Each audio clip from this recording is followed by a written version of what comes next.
Esquema de lavagem de dinheiro e corrupção na Petrobras. Eliane, como você disse, o doleiro já falou aí por mais de 100 horas. A Polícia Federal tem aí, então, bastante material, hein? Pois é, né? E se ele ganha aí a delação premiada, tem muito político morrendo de medo, né? Aliás, Sérgio, é interessante porque uma reclamação do advogado de um dos envolvidos,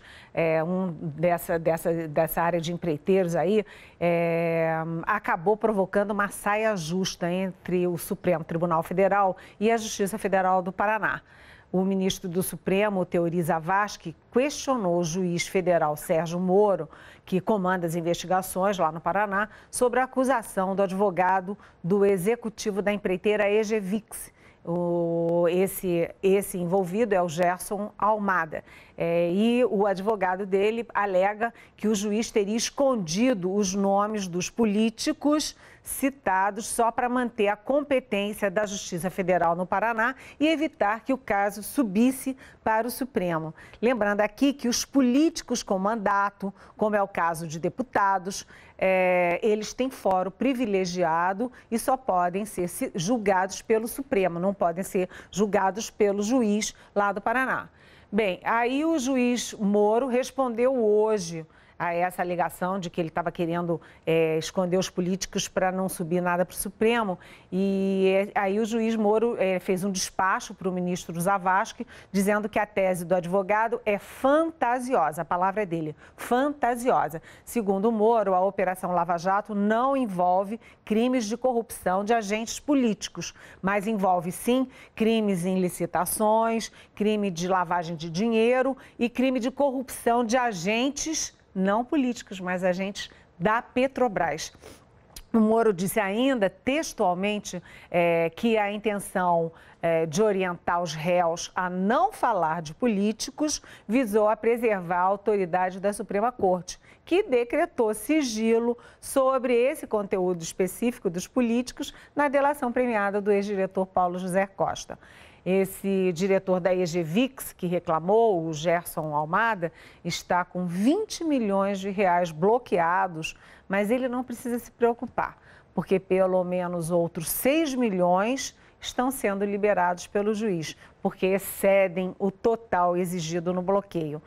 Pobre, ele não vai ficar não, esse Almada aí, ele vai perder bloqueados por enquanto 20 milhões, mas ele ainda vai ficar com 6 milhões na conta fora, patrimônio, etc, etc, etc. Só isso, né?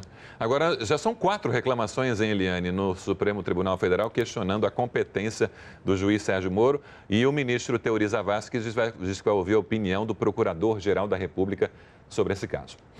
Bom, as denúncias de corrupção na Petrobras já extrapolam as fronteiras. A agência que regula os mercados nos Estados Unidos quer explicações pontuais. Como é que repercutiu, então, a intimação da empresa, da Petrobras, que tem ações negociadas na Bolsa de Valores de Nova York? Pois é, ontem a Petrobras anunciou que foi intimada por essa agência, SEC, que é a Agência Reguladora do Mercado Financeiro aqui, foi intimada a fornecer documentos, sem dizer nem que documentos seriam, nem que investigação seria. Mas, obviamente, está ligado a esse escândalo. A agência aqui não confirma nada, não dá nenhuma informação a respeito. Já no início do mês, o jornal Financial Times tinha dado o furo de que essa agência estaria investigando a Petrobras, assim como o Departamento de Justiça americano. A investigação do Departamento de Justiça seria uma investigação criminal. O departamento também não confirma nada, não comenta nada sobre esse caso.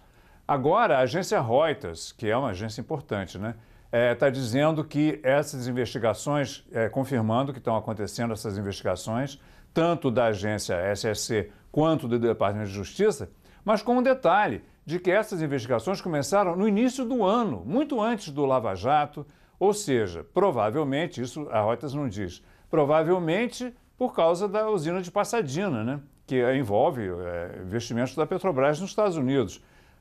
Se isso for confirmado, essa investigação já está correndo há meses. Nada disso ainda está confirmado, é tudo assim, fontes que não são identificadas. Então, aos pouquinhos as coisas estão vazando. Essas investigações, tanto da agência SEC quanto do Departamento de Justiça, acontecem no âmbito de uma lei, a Lei de atos de corrupção estrangeiros, que é uma lei que foi criada nos anos 70 e que tem sido muito aplicada nos últimos 10 anos, especialmente em casos de corrupção envolvendo companhias de petróleo. Em Angola, na Nigéria, em muitos outros países, na Rússia, na China, tem casos de companhias de petróleo americanas que foram obrigadas a pagar multas de centenas de milhões de dólares por ter subornado funcionários, diretores, etc., dessas empresas, em geral estatais, de petróleo, desses outros países, né? No caso da Petrobras, não há até agora nenhuma, que eu saiba, informação sobre pagamento de suborno, nada disso. Mas, de qualquer maneira, essa lei permite que essas agências daqui investiguem uma empresa como a Petrobras que tem ações vendidas nas bolsas daqui.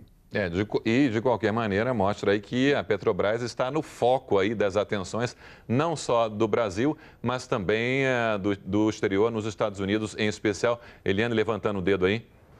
E hoje eu li na internet que a empresa que mais perdeu valor nos 4 anos da Dilma foi justamente a Petrobras, algo como 200 milhões de dólares, alguma coisa assim absurda. Exatamente, 200 bilhões de dólares nos últimos 4 anos.